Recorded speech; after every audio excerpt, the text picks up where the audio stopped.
Oh, friends, this is what we've been working towards and giving towards and waiting for. I'm going to ask the presentation team to come up here now. And as they're coming up, I just want to remind you of that wonderful story about Secretary of State Henry Kissinger. The Secretary of State was under Nixon's administration, and there's a famous story told by his chief of staff who was working on a white paper that had to do with, I think, U.S.-Soviet relations at the time. And he had worked long and hard on it, and he delivered it to Kissinger's office.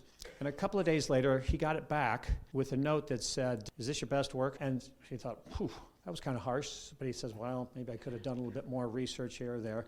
And so he went back for another week and did some more work, and he came and presented it to Kissinger's office. And about a week later, he got it back with the same thing. "Is this your best work?" And he said, "Well, maybe I could interview a few more people and did get a few more stats." And so he did that, and he brought it back a third time, and Kissinger sent it back to him again. And finally, he took it back to Kissinger and talked to him, and he said, "Look, this is the third time, okay? I have revised this 3 times now and presented it to you." He says, "I can't improve this anymore. This is the best I can do. This is the best work." And so Kissinger said, "Okay, I'll open it up and read it now then." In the last 5 years, we have asked the men and women of this church who have served on our building team. We've had new members come on and go off, but over the last 5 years, we've asked them to gather, to present to us, to do work. And not just an evening's work or 2, but a season of work, months of work, 3 times. I want you to know that you can be proud of the work that they've done. They have made improvements and improvements and improvements. They can't improve this anymore for the cost. So, like Henry Kissinger, it's time for us to let them open it up and read it. We're going to read it now. So, Dennis, I'm going to hand this over to you. We have a video to watch first, so we're going to kick this off with a video. Please sit back and enjoy this. Thank you so much, Deborah, for pulling together that beautiful montage of what our church really is. That helps set the stage for us to do. And thank you, Jamie, for getting us prepped for this time. Really quickly, our first slide here. I'm Dennis Sohn. I'm representing today as the Administrative Council Chair. I wear many different hats in this church, but that's today what I'm serving as. So I just wanted to point out the fact that all of these things you see right here are related to each other. These are different teams, ministries, parts of our church that function together as one cohesive body. And each of these have had some kind of role to play in what you're seeing today. This is not the results of one man's effort or one man's idea, but this is the genesis of everything that's kind of come together. And I'm not going to ask everybody to stand, but I know many of you will see yourself in one of these circles if you've been involved with the ministries of our church. And if you aren't yet, there's plenty of time. You can still get involved. That's my little plug for our missions teams. But you also see there's external groups as well, Ethos Architecture. We're working with people that are outside of our church just to kind of make this a reality. So with that, I'm going to call forward our panel. We're going to try and present this information in an engaging way. So rather than just have one person give you updates and speeches like that, we're going to bring people forward, and we're going to just have a Q&A kind of session here to go through the materials together. So I'd like to welcome forward here Josh Straw. Come on down. He's our facilities team chair, and he's been the linchpin connection to the architect and the construction contractors, and he's been really helping move us forward and to shape this vision. I'd like to call forward Tyler DeHaan. Come on down. He's our finance chair team right now, or our finance team chair, and he's been our conservative reality check. He's going to keep us in scope and in budget and with an eye on the bottom line, so appreciate Tyler here as well. I'll call forward Cindy Craigmile. Come on down. She's our capital campaign chair, and whose constant cheer is mission before money, narrative before numbers. Brian Crone, you're next up. Come on down. He's a retired trustees chair, but he's a very active leader in our church. Everything from praise team to church ball, youth ministries. He does a lot, so he's here to represent a lot of the music and ministries and missions of our church. So thank you, everybody, for being here. Just to get you warmed up before we sit down here, let's just ask a couple real questions. Josh, how would you describe your role with all this, and how did you get pulled into this? Sure. Good morning. So approximately 3 to 4 years ago, I was able to start jumping in and helping out on the facilities team. And so naturally, the opportunity opened up, and I was voted in as kind of facilities chairman. I enjoy project management as well as construction. Many of you that know me, I'm always working or tinkering on something. And so, it's been great to be involved in this process over the last 3 to 4 years and see it continue to evolve. And as Jamie mentioned, we keep refining to meet the needs of our church, and we're excited to present the information today. Very good. Tyler, this will be no surprise since you've spoken to many of us up front here before. What is your biggest concern as we talk about a serious timeline to commit to seeing this building project through? Well, I think that, it's easy to say concern, but I think one of the things that we just need to be aware of is just, what the realities of the situation are, and just making sure that all of us understand what we're getting ourselves into. These types of projects are big, and they can be scary.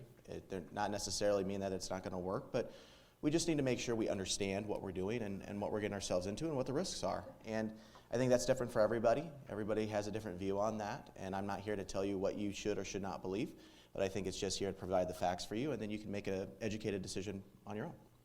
Excellent, yes. Cindy, what do you hope that people gain from today's presentation? I'm hoping that you'll see that we now have a mission and a narrative for going forward, that we have listened to you and that we're being open and honest about what we're saying today. Nope, it's great. Brian, I guess the last thing here I'd ask for you is, you've been involved with some of the discussions and things over the past few months. What excites you most about what you've seen in the planning discussions happening for our future facility? I think you just look up on the board and the number of people that have been involved in this, it's awesome. And to actually be up here and to share this with you guys is very, very exciting. You guys have been down this path for a long time with the land, the first building, the capital campaign, and this is exciting time. So, yep, let's get to it. Excellent, all right. Well, better said, couldn't have said it better. Let's go ahead and get to it. Let's go ahead and have a seat here. I was trying to rock Ellen DeGeneres today with a coat and the sneakers. Is it working? Should I ditch the coat? All right, well, I'll keep it for now then. Our next slide, please. So looking at this slide here, this is kind of our constraints that we've been working through. And to be honest, I might just get right to the meat of this. We've been to the batting plate like 3 times now. And I guess I want to know what's different about this time. What have we done that actually makes sure that this is really going to be the one?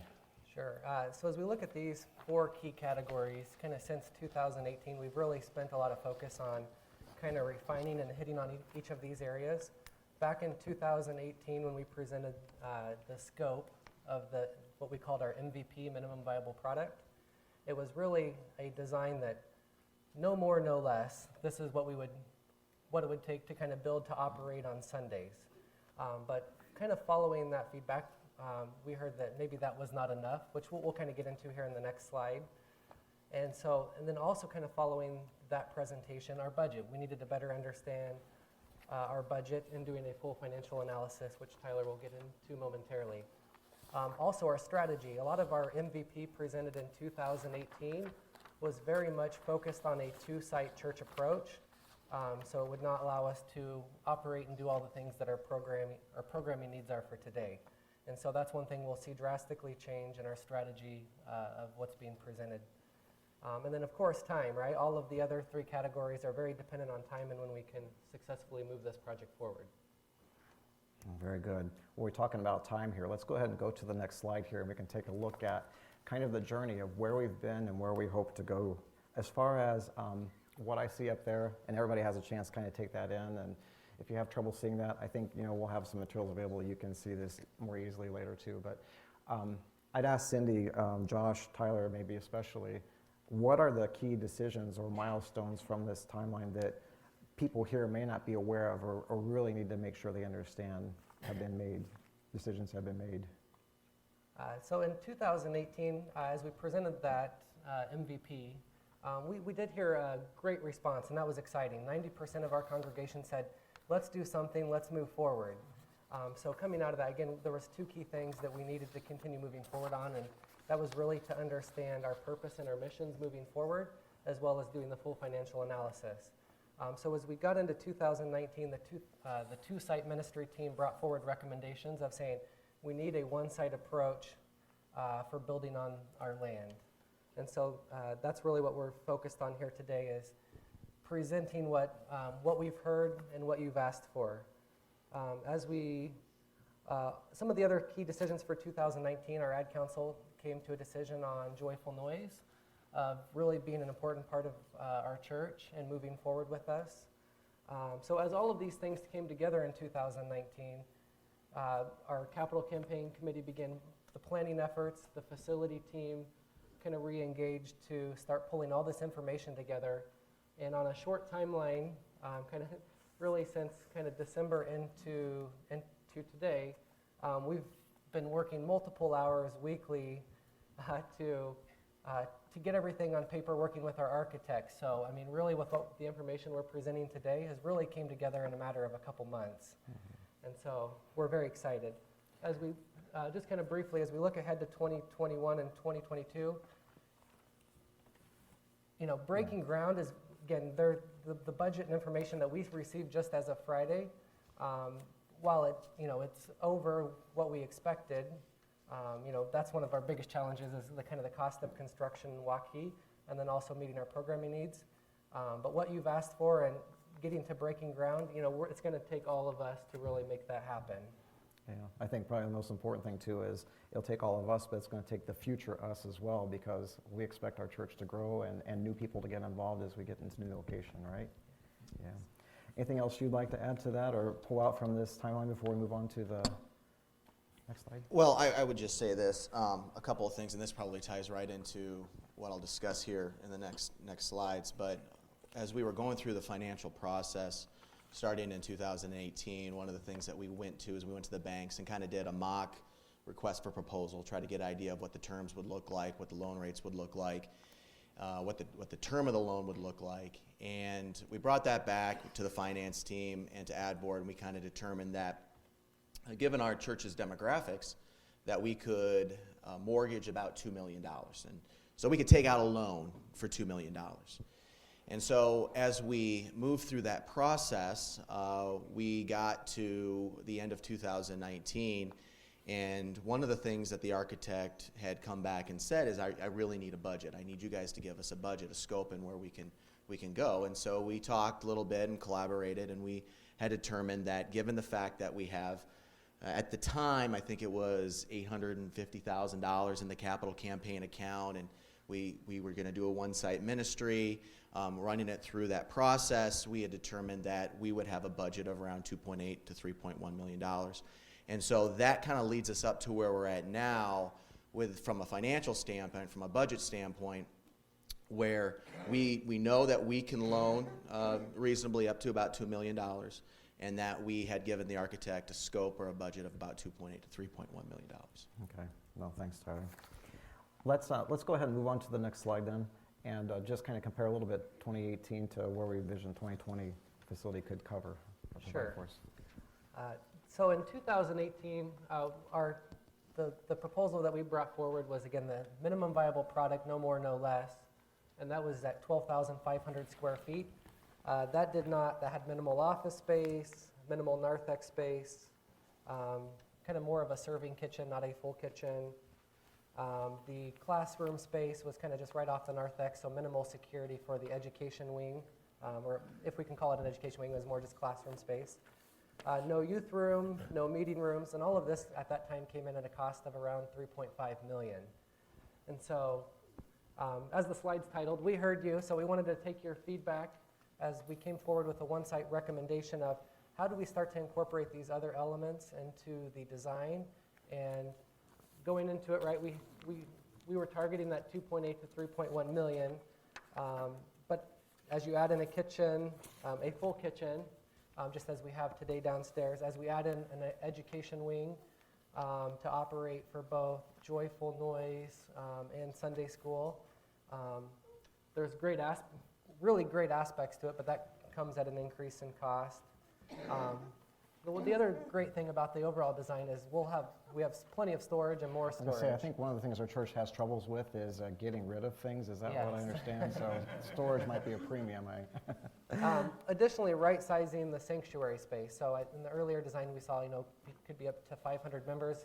We really tried to maximize the sanctuary space and use it for, we'll kind of show that, but in other means, right, taking part of that space for a youth room, offices, and so right-sizing the overall space. The other great thing about the design that we're presenting today is that every square feet of that building is multi-use. And so that's a very important aspect in what we're presenting today. Oh yeah, we're going to talk about that a lot more, I imagine. Let's go ahead and go on to the next slide here, because I think we're curious how we think we're going to, we'll understand better what that cost is a little bit. And okay. Oh, yeah, why don't you go ahead and just tell us what goes Sure, into sorry. the overall budget that we're looking yeah, at. so land and site development came in at $3.381 million. a good portion of the overall site development is roughly 20-25% of the overall cost. So just to grade the land and put in pavement is a good portion of the overall budget or of that 3.381 million. So then once we start adding in all the other fees, the money that we owe to the city of Waukee, the design fees, allowances for furniture, and contingency, you can see where that quickly adds up to 3.8 to 3.9 million. Now, while there are opportunities to value engineer some of the cost out of the building, directionally this kind of puts us in the ballpark of what we're looking at based on the ask. Yeah.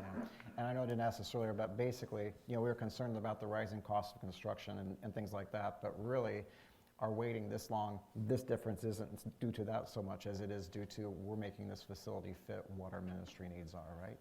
Correct.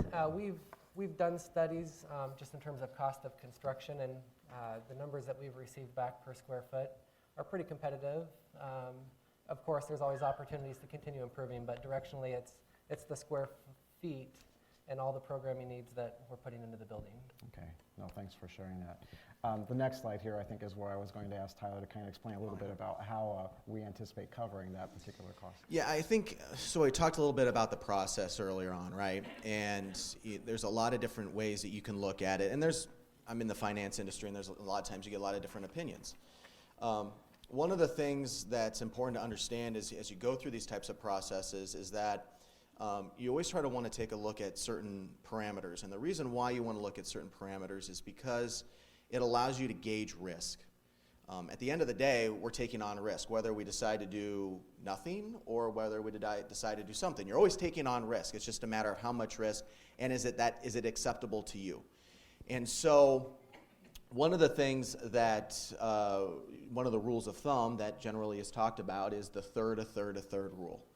And it's it's not a set in stone rule, but it's just easy to understand, and it generally works well. And the idea is that you have a third of what you want in your project cash in hand, and then you have a third in pledges, and then you loan a third. Now, the loan in the third is always fluctuating based off of when those pledges come in. If you have pledges that come in on the front end, they're front end heavy, then you're going to have a lower loan. If you're going to have pledges that come in on the back end, you're going to have a higher loan. So it's a little variable, but it's generally a third, a third, a third.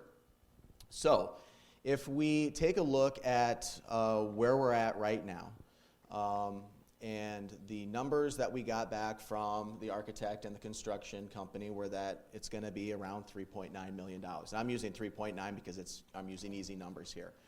So we have about $1 million, a little over $1 million in our capital campaign account.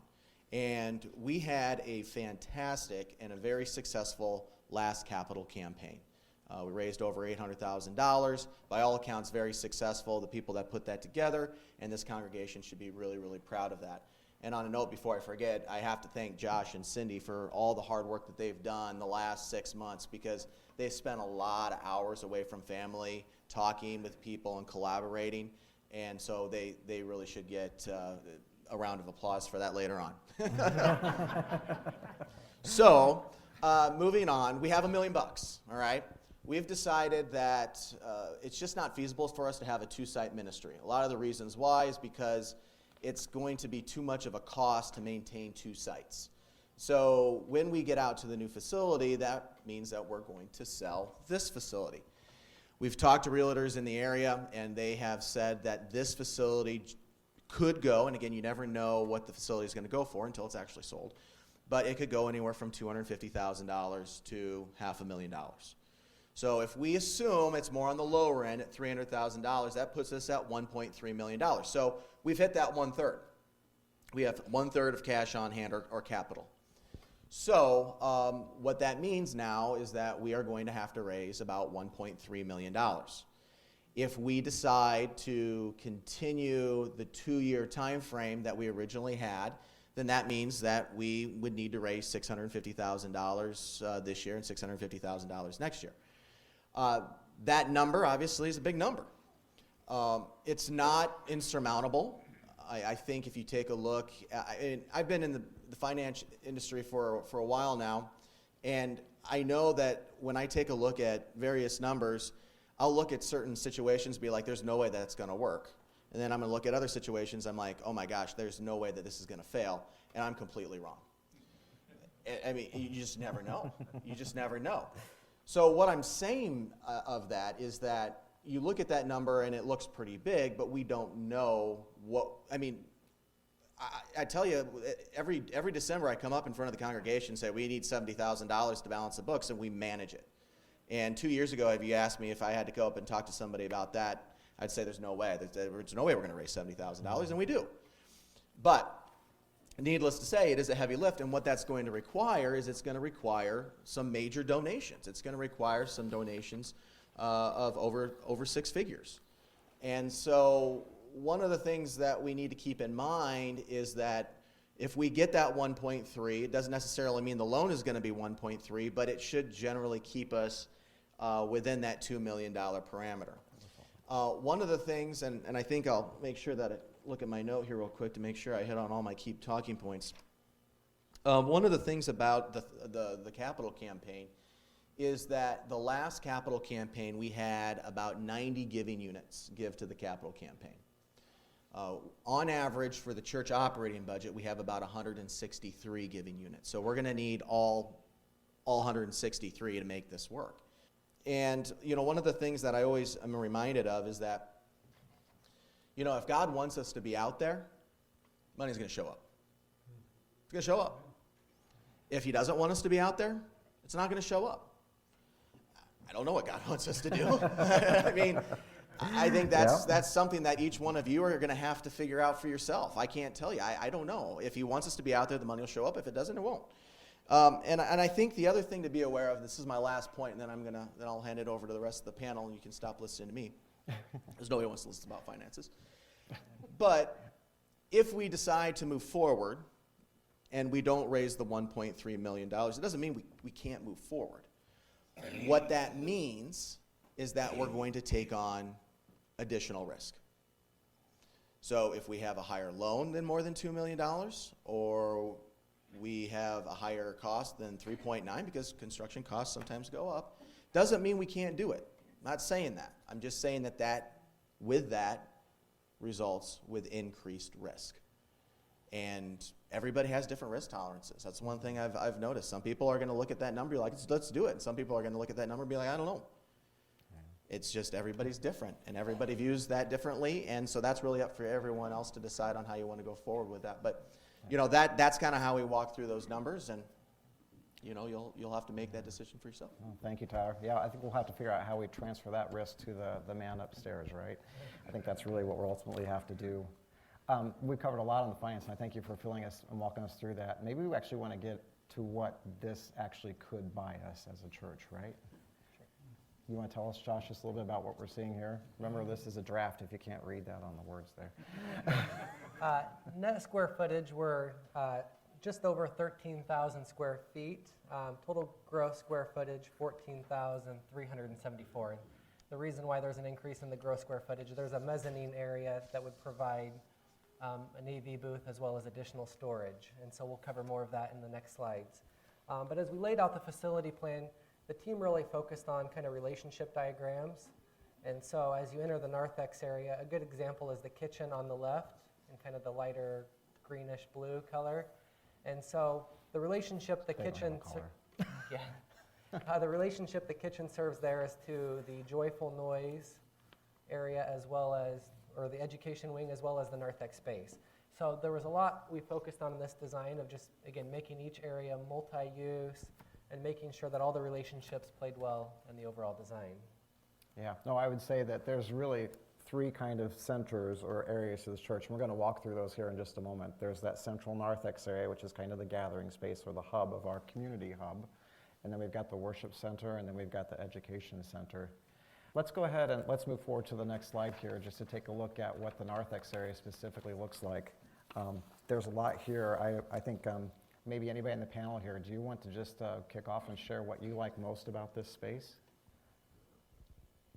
Cindy? Or? I'll go ahead. What I love the most about this space is the natural light that's going to be in. The windows are on the bottom and the top as you look at that slide. you can look right through the building, and all that natural light is coming through. I'm a light person. I love that. There's also an area, if you look in the lower right or left-hand corner there, for using our stained glass, possibly one area that hasn't been decided yet by any means, but you have to know that we are making provisions of taking all this beautiful stained glass with us. Is it true that the stained glass looks into the women's restroom right there? Well, it kind of looks that way, but I think Tim, the architect, has got a way to take care of that for us.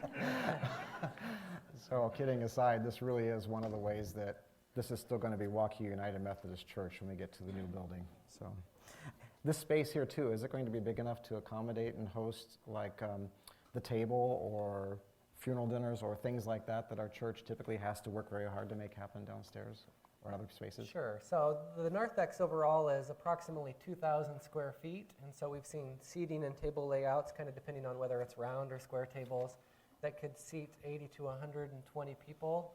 Tables and chairs kind of near that kitchen and cafe area. So really a great space to host a number of events, you know, such as like the Sunday brunch, the pancake feed, small group gatherings, retirement gatherings, you know. This would really be, I mean, we use the kitchen downstairs as well as kind of the minimal space that we have in our narthex today, and just, we really focused on making sure there was adequate space in the So are we narthex going to area. have a Starbucks or a zombie burger or cold cream in there? I like ice cream, but I'm sure many of you would argue for Okay. Starbucks. Well, we will have a service and dining area too, kind of a special cafe kind of space, right? Yes, very much. We looked, as you kind of see the rounded countertop there, we looked at as a team, we looked at some inspirational drawings and kind of giving that a kitchen and cafe feeling, which we'll have some drawings here we'll present shortly, but that really kind of make that a great space. I'm sure there's a lot we could talk about this, but let's go on to the main part, the most important part, probably some people would argue, of our church, and that's the worship center. To start off with, you can see that this space is very, very large, and it's actually, you know, multi-use, again, with the flex concept in mind. One of the concerns that I have, and I think several others have, is will this space really feel like we're in a sanctuary, or will it feel like we're worshiping in a gym, or worse, will it smell like a gym? Sure, this is really going to be a great sanctuary space, and I think in the upcoming drawings, we'll really show that this really does have a sanctuary look and feel to it. But the great thing is again, as we look at this facility, every square foot is multi-use. And so while this can seat close to 350 people, listening to the feedback that we received from all of you, as well as kind of our ministries, is there's other activities that we'd like to do to continue improving the things we do today, as well as growing our ministries. And so, you know, whether it be pickleball, volleyball, you know, other activities and events, this area does seat 150 to 200 people with tables and chairs. So again, another area for different activities and events. Other great aspects, and I didn't call it out in the last slide, but the office spaces. So as you enter kind of the narthex area, there's a security bypass kind of throughout the week. If we have visitors coming in the building, kind of, you know, similar to schools, you can kind of stop by the office. So really a great office setting with a meeting room. Towards the upper section is a youth room at almost 700 square feet.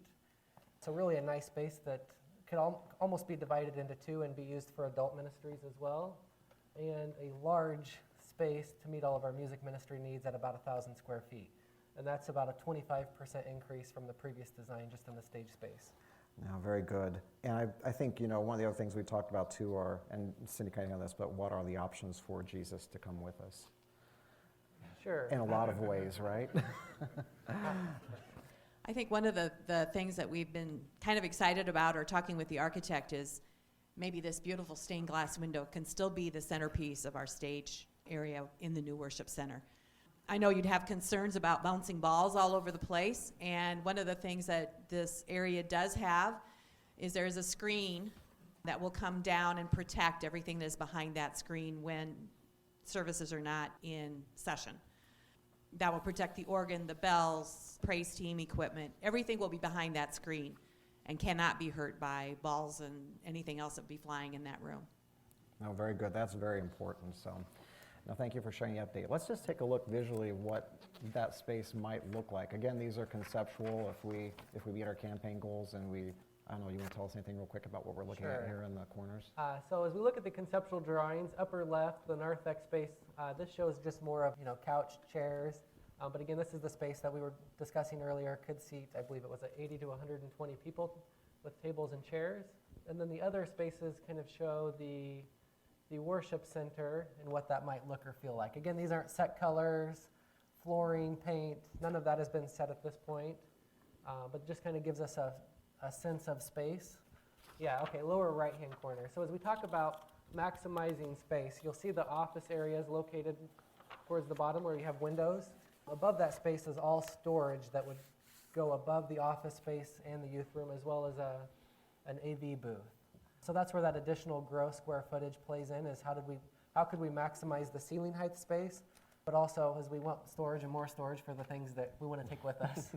There's opportunity to utilize that well over 1,000 square feet of storage up there. Well, I know we were, several of us, I think, felt we're going out on a limb sharing these, but we actually want people to get an idea of what's possible if we meet those goals. And so that's kind of not to dangle the carrot in front of everybody, but just to encourage people to think about what could be possible if we do meet our campaign goals.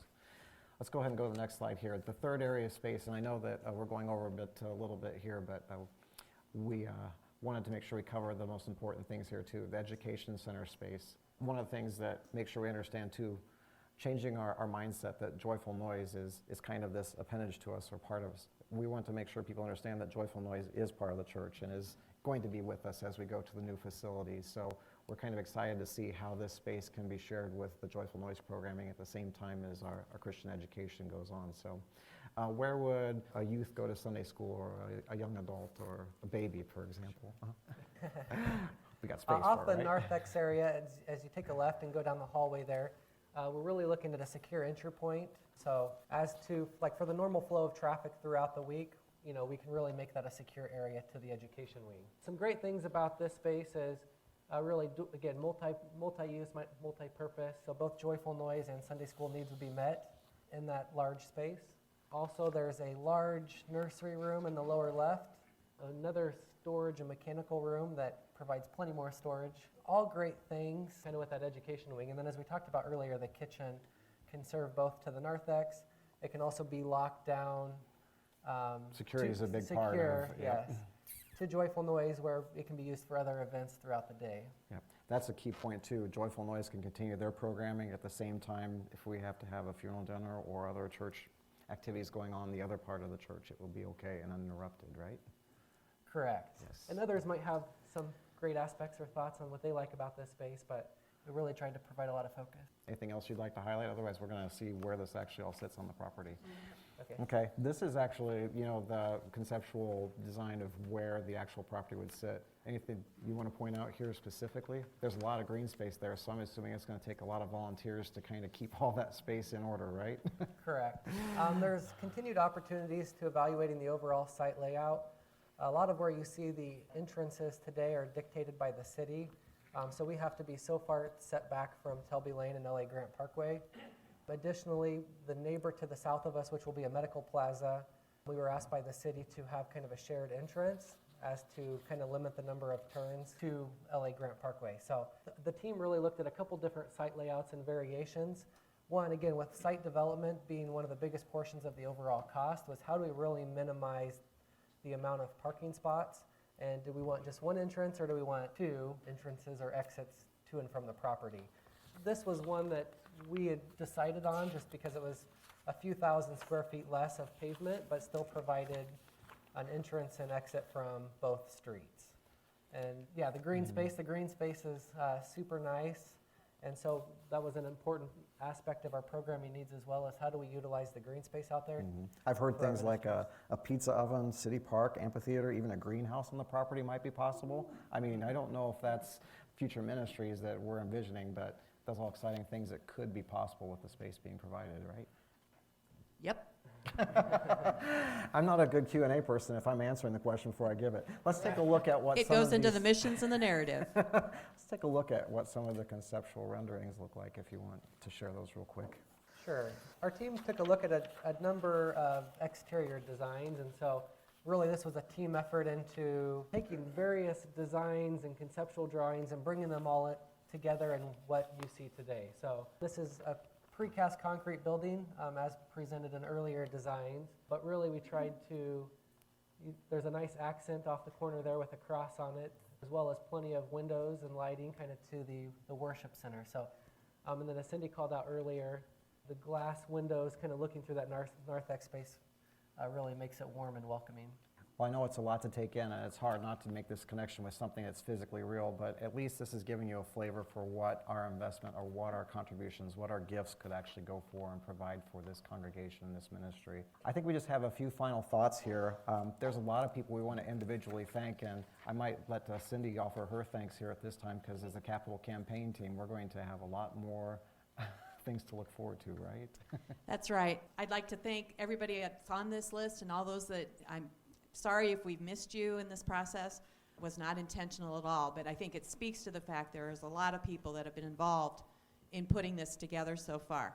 I personally want to thank my capital campaign team. You haven't seen all their names and numbers yet, but you will. I have been blessed with a team that is very thoughtful, professional, and ready to make this thing happen.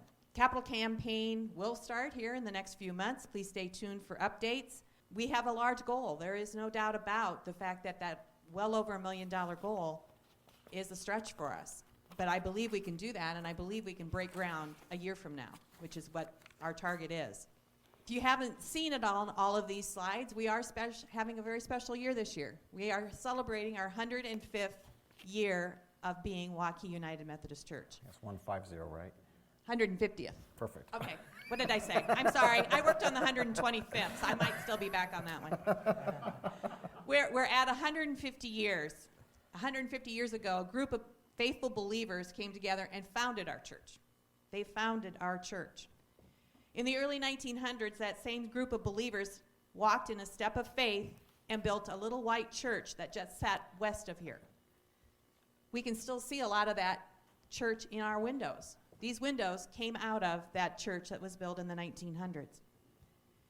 In the 1970s, another group, and new, old, the same believers, took another step of faith, and they built this building, the building we're sitting in today. In 1978, they made a pilgrimage from that white church just west of here. They literally walked over to this church, carrying the cross, the altar candles, and the Bible to its new home. They came here, they walked.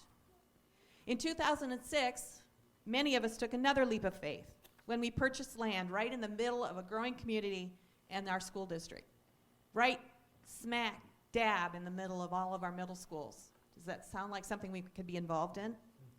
In 2012, we paid off the debt on the land. Let's celebrate that. Most churches would go into this situation having a debt on a land, not only the building. Our land is paid for. We have over $1 million in our cash reserves for our building at this point in time. Faith has allowed us to save that money. I ask you today to honor those who walked in faith before us and take a leap of faith as we get ready to build our new facility. We need to make this a reality at this point in time. When I was asked or got drafted, I'm not sure which it was, to be capital campaign chairman, I went to the ad board and said, everything I'm reading says I need a mission and a narrative. What is my mission? What is my narrative? Because my mantra, as Dennis said, has been mission before money, narrative before numbers. If I have a mission and I have a narrative, my numbers and my money will come. Ad board spent much time, especially in our fall retreat, talking about what does that mean. And they came up with a motto or a vision or a mission statement to show God's love by empowering and serving so that all may be inspired and fulfilled to be followers of Jesus Christ. I will be the first to admit that's a lot of words. More words than we can remember. So the capital campaign team came together, and we've boiled it down to 3 words: love, serve, and inspire. And that is our capital campaign theme. Love. Where do we see love? We are a multi-generational church. The little ones come to the big ones. People mentor each other. It's a wonderful intergenerational place to be. We have the warmth of fellowship every Sunday morning. We have a program at Christmas, intergenerational, where we take our little ones and combine them with all of our wonderful music opportunities and have one big celebration of Christmas. We also have a prayer chain that is just phenomenal. getting the word out when people are in need of different aspects of prayer and need. We have joyful noise. Have you ever been down there to see the love and joyful noise? It's wonderful. Those kids love each other, and those teachers are phenomenal with those children. We have the Fall Festival. We have a prayer shawl ministry. We have a gingerbread house ministry. Chicken and noodles. Who hasn't had their chicken and noodles yet? There's still some to be had. We have an ice cream social. All of those things can continue in our new facility, and we can continue to dream new things. We serve. This church, as a church, our identity is serving. Some churches have a different identity. Ours is to serve. The Table, Change a Child Story, Trinity Meal, the Waukee Area Christian Services, Little Libraries, Flood and Tornado mission trips, house painting. Those are just some of the things that we're doing now. What can we do in the future? After school programming. We're in the heart of the school district. We can be mentoring, tutoring, and just offering a place for 6th, 7th, 8th grade kids to do things after school. We can do wellness programming. We can do continuing education programming. Again, the sky's the limit. How do we inspire? Well, come downstairs in a few minutes and see what Sunday school looks like.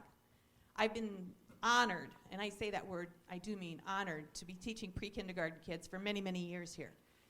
You can't walk away and not be inspired by those little children whose first question is always answered by Jesus.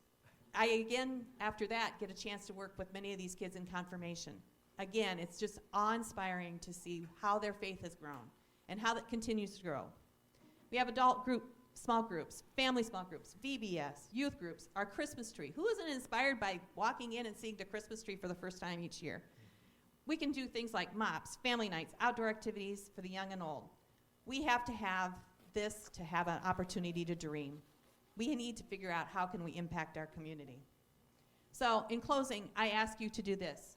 Pray for the capital campaign as we move forward. We need your prayers. Pray for the facility team as they continue to work towards the best possible facility. Pray for the leadership of this church as we make decisions to glorify God. Pray for the congregation as we make this leap of faith. Pray that God will give you peace and guidance as you determine what you are able to give. Remember, no gift is too small. Every gift is welcome. And in return, I will pray for you that we make this a successful campaign.